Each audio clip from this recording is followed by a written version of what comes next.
With us we have Mark Saxon from Leading Edge Materials. Can you start by giving us a short presentation of Leading Edge Materials? Sure. Leading Edge Materials is focused particularly on the Nordic region with a range of mining and exploration projects. Our flagship is the Woxna graphite mine, which is in central Sweden, close to the town of Edsbyn. And that's been a mine that operated for about 10 years and was closed about 10 years ago. And we are now looking at reopening that mine for high-value battery materials. And you're relatively newly appointed interim CEO of the company. Can you give us a short explanation of yourself? Yeah, sure, absolutely. And really, I've been involved with Leading Edge Materials since the beginning, and myself and my business partner were the ones that originally purchased the Woxna mine site and built a business that was then called Flinders Resources around it. We transitioned to the company name of Leading Edge Materials about 2.5 years ago. And so I was in other roles at that point and then came back into the company as a CEO or interim CEO at the start of this year. And so I know the project very well and its entire history, and it's been a great project to be involved with.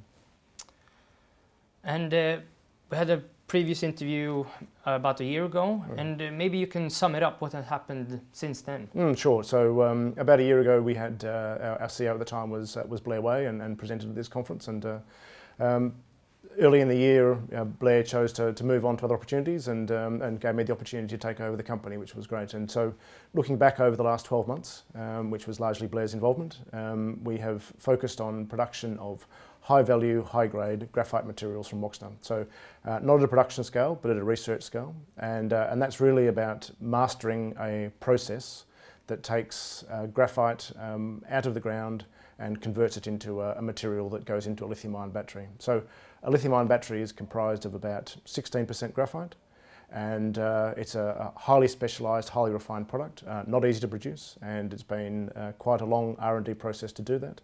But we've now got very close to optimising that, and that's really been the last 12 months of work. And do you have some kind of view of the raw materials, as graphite, lithium and cobalt, going forward? Sure. Obviously, yeah, we're very optimistic, and they're raw materials, they're fluctuating markets, they're exposed to normal supply and demand issues. However, if you look ahead at the demand that's coming through the pipeline from electrification, and so Northvolt's an obvious example in Sweden, but we can talk about Daimler or Volkswagen or all the Chinese companies. The demand that's coming through 2021-22 is enormous, and really it will take not just our project but many projects like ours to be successful to be able to supply into that pipeline. So in particular we're focused on the graphite, but yeah, we can make the same arguments for lithium and cobalt and rare earth metals as well, and really driven by that shift to electrification. And you recently provided an update on the progress of the strategic review. Can you give us some color to that one? Yeah, sure. We've had a strategic review running for about 4 months since the start of the year, and really we've been looking at ways to be able to better execute on our Woxna graphite mine in Sweden, and really that's about finding the capital we need to go to a larger scale of research. And so far, and for the last 12 months, we've been doing research at let's say kilogram to 5 kilogram scale testing. We're now ready to go to much larger scale testing, and so when we speak to the customers, they want to be receiving tens to hundreds of kilos of our material to test within their battery manufacturing equipment. So for us to do that, we've got to make a significant investment on the Woxna mine site and purchase what we call a demonstration plant or a pilot plant.